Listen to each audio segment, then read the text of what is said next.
We're back. Let's go. Players, coaches, fans, young and old from across the globe, welcome to the Week 17 recap show of the Bigs. As always, I'm your host, I'm your commissioner, I am Team Westside, and it is always my goddamn honor to be here with you all recapping the greatest league in the world. Week 17. 17 again, starring Zac Efron. The curtains are closed. Roll credits. We're done. Great flick, by the way. Statement. First thing I wrote down. Statement wins. Statement losses. Disrupting the order. No spoilers. Couple teams get back on track. One team stays hot. One team cools off. Trade deadline over. This is it. This band of brothers that you have accumulated, chosen, week in, week out. This is it. This is the squad that you are trusting to take you to the promised land. Or the squad that will lead you to your demise. We will find out within, quick math guy, 3 regular season weeks left. 3 playoffs, 6 weeks of matchup, and we'll get into the schedule a little bit later on at the end of the show. We still have 2 months of this puck. 2 months of sweating our balls off, kids show. Checking scores late at night. 2 months still of these shenanigans.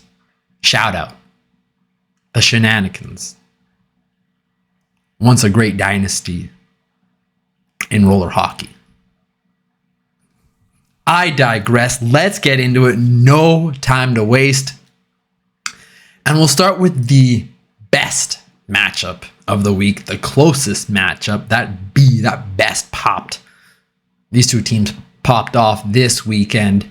This week, he needed it in a big spot. The beard was trimmed. The flannel was pressed. I told him, I said, kid, you need one. In the worst ways. And he got it done. Skin of his teeth. 207.1 points. The Portland Backhanders take down the Rubber Puckies. 206.3. I said it, yes. I said it last night. Nail biters. Games have routinely come down to a goal, a block shot, a slate, a game that went one way or the other.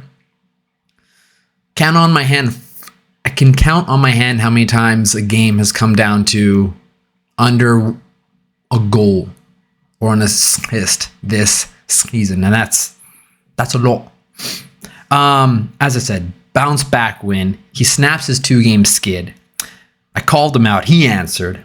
And this game, as you can tell, came down to literally the last game. We'll get into Quinn Hughes. Shout out. Rubber Puckies missed him. He said it. Meanwhile, Jackie's number 2 in scoring for the Portland Backhanders. I'll get into his top 3. No spoilers. I'm rambling. But this game literally went back and forth. Monday, Ken had more points. Tuesday, Sean. Wednesday, Ken. Thursday, Sean. Pep. It literally went Ken, Sean, Ken, Sean, Ken, Sean, Ken. But in the end, by 0.8 points. Is that a penalty? Portland Backhanders get it done. Improved to 11-6. The weekend, step for step, Honor had 81.2 points. Ken Dog had 81.9 points. Quick math guy, 0.7 points the other way. But as I said, going back and forth, 11-6. Good win for Shauner. Good win for Boots, too. Ken Dog, no more than 2. We'll get into Bootsy. 11-6. Tied for second now. Who did it for him? Hellebuck. Been there, done that all year. 22.5 points.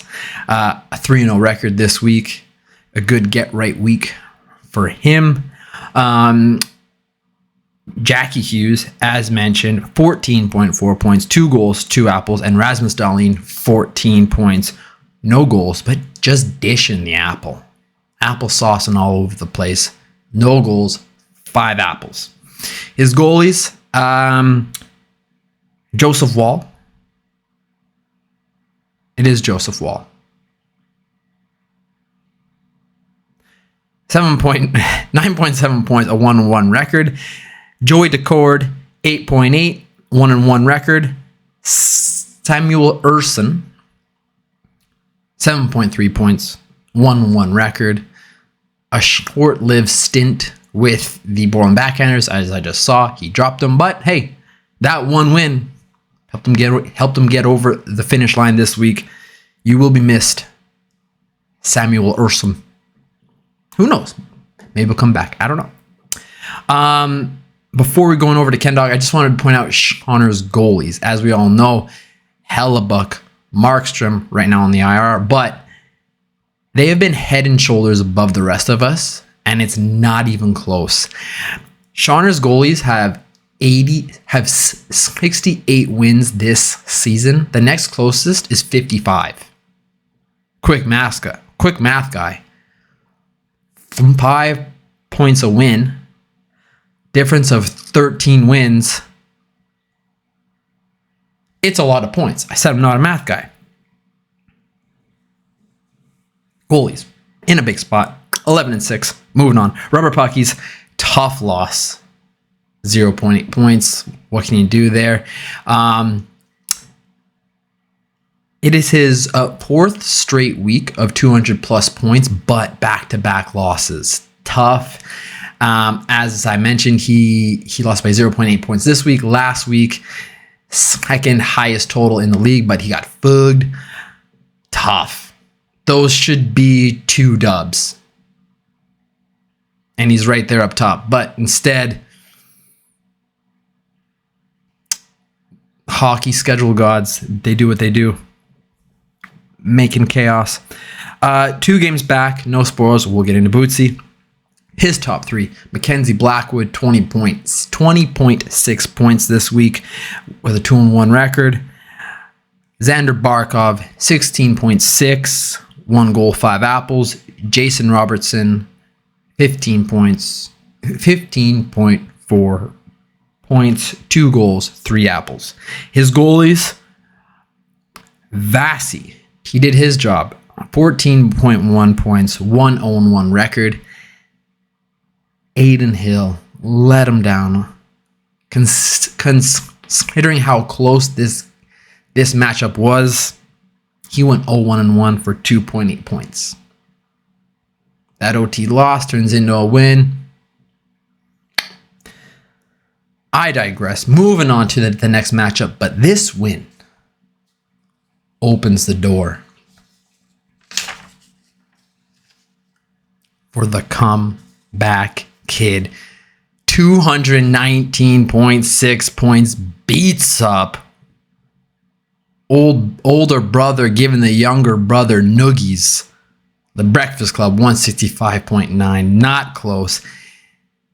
Shauner, who's trying to catch Bootsy, actually does him a favor. He takes down Ken Dog, and Bootsy jumps on the opportunity, kicks the door open. He's 13-4. He's got a 2-game lead for that coveted championship bye. 1 more win and he's in. I don't know what the tiebreakers are, but basically 1 more win and Bootsy gets to sit comfortably until the last week of March. Big win by Shauner to help him out. Highest score versus the lowest score this week. Tuesday through Sunday were all Bootsy. He won every single day. He had 3 days of over 40 points. There's not much more to say when you win by 55 points. His top 3, Wyatt Johnson, 23.4 points, 4 goals, 2 apples, tacks on a hat trick. JT Miller, our trade deadline come and gone, but woof. Finally something happens in Vancouver. JT Miller goes to the Rangers. Hello, 23.1 points, 3 goals, 3 apples. Could be a big time pickup for Bootsy if he continues to play that way in the Big Apple. And lastly, Matty Tkachuk, 18 points, 3 goals, 3 apples as well. In his top 3, there's no goalies, but he didn't need goalies. His skaters, everyone but goalies. We're not doing this again. 192.6 points just in his skaters. His goalies literally didn't have to show up. They could have stayed all on the bench, and he would have won this matchup. But Ottinger, 15.1 points, 2-0 record. Wolf, I said his name last week, but I don't know his first name this week. It happens. 8.2 points, 1-2 record. And Stuart Skinner, 3.7 points, 0-1-1. Goalies, as I said, they did fine. Didn't matter. His offense led the way. The Breakfast Club. This league is weird. Much like in the NFL, there's parity. You never know what team you're going to get from week to week. Last 2 weeks, Laird's on a 2-game win streak. 200 points each of those last 2 weeks. Last week, he put up 238 points. Hello. This week, he puts up 165. You try and figure it out. I still haven't. As I said, lowest total, over early. 2-game win streak snapped. But I did put in parentheses. The kid just does it for content. It's good theater. No spoilers. We'll get into our last matchup. We'll get into it. His top 3. Brad Marchand, the only guy who really showed up this week for the Breakfast Club. 22.6 points, 2 goals, 2 apples, 18 pims. Coach. Any way I can to help this team. I'll chuck Nux all day. 18 pims. Brandon Montour, 14.6 points, 2 goals, 2 apples. Lucas Raymond, 12.6, 1 goal, 4 apples. His goalies, they were all right. Anderson, 10.4 points, 1-1 record. I know, brother, it stinks. They're splitting starts, and you'll get max 2 games a week out of Anderson. Kochetkov only got 1 game this week. Darcy Kemper, 1-2 record, 9.5 points. And Igor Shesterkin, 0.2 points, 0-1 record on the week. Everything's fallen into place this episode because this outcome opens the door.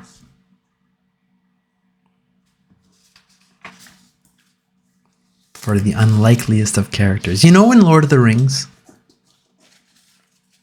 I mean, what a trilogy. Pootsie is bananas for not loving it. I just have a brain fart. In the intro, when they're talking about the ring, oh, that voiceover, that elf. Shout out Kate Winslet. No? Kate Blanchett. Oh, her voice on the voiceover. Oh, and the music, the instrumental. Anyways, and in the OG one, and you don't realize it until the last one, Return of the King, when Gollum's hand, Smeagol, reaches into that mud and grabs the ring. And he's like, the unlikeliest of characters. Anyways, Timbo off the floor on the board. Get off the mat. 5-12. He's 2-game win streak. His only 2-game win streak all season.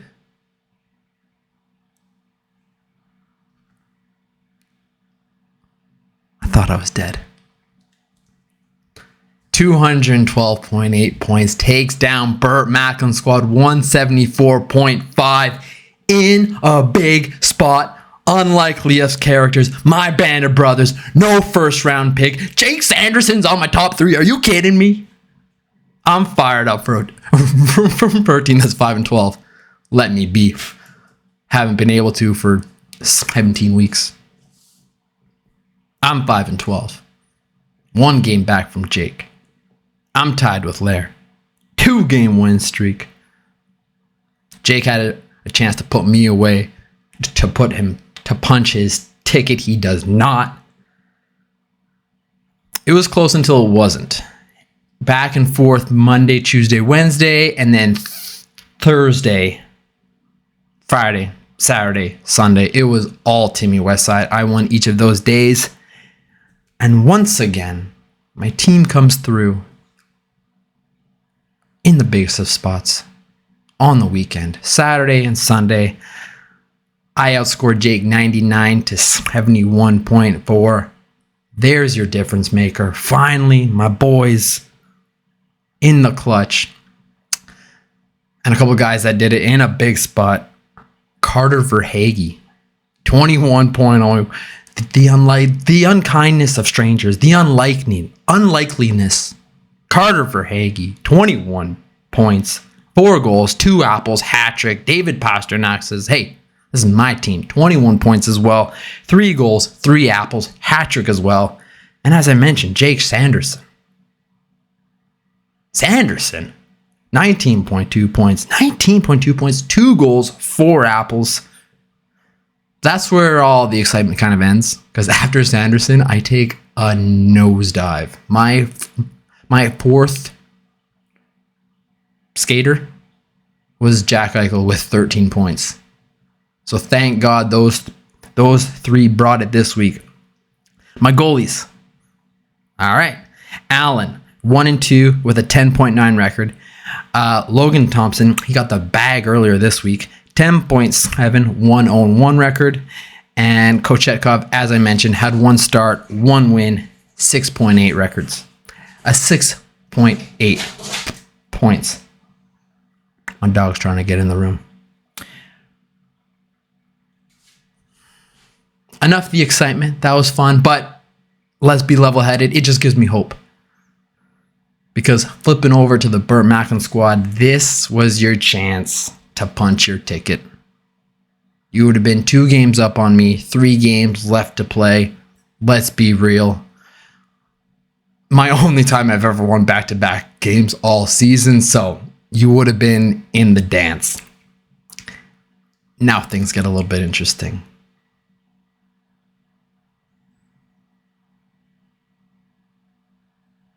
The Doppler? I don't remember what measures earthquakes again. Anyways, there's some alarms going off. Ring-a-ding-a-ding. He's 6-11. Still controls his own fate. But as you saw with my team, the offense was the difference this week. My offense put up 184 points. His put up 144. No matter how good your goalies are, you can't compete with that kind of difference. That was a bad sentence.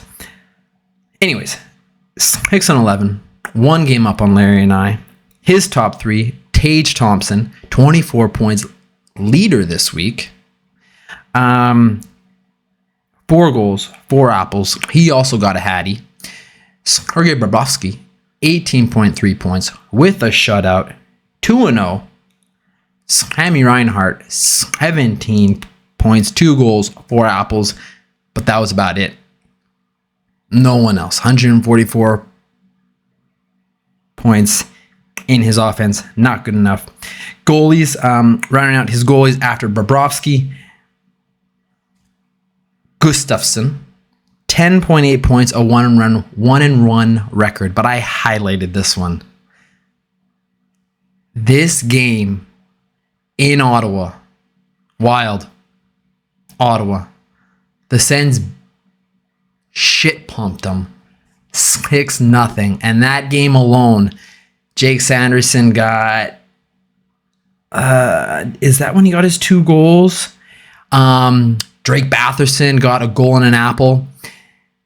Gustafsson gets the loss as well. So in that game, It was like a 15-point swing for old Timbo. Weekends, huge, in a big spot. And lastly, Swayman, 0.6 points, 0-1 record on the week. That is the recap. Next week, week 18, 3 games left. This is a big one. This has an asterisk on it. Yes, it is the David versus Goliath's week. I play Bootsy. Honor plays Lair. Rubber Puckies play Bermatton Squad. However, this week, because of the Four Nations Cup tournament, whatever, spans 20 days. It goes from February 3rd to February 23rd. So we get a regular week this week and then nothing next week. But then they do have a regular weekend, the 22nd and 23rd. So basically, it's a regular matchup with just an extra weekend slate smacked on top.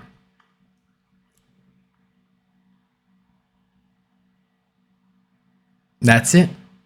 That's all I got. And don't worry, it's still regular fantasy leagues have, according to the website, 25 weeks. Even with playoffs, ours will only go 23. So even with the Four Nations Cup, we should be fine. No roster tomfoolery, hopefully. Knock wood. 3 weeks, 2 months to decide. Sorry, that was bad. 3 regular season matchups left. 2 months. We will crown a new champion and a new Quidgy Fag.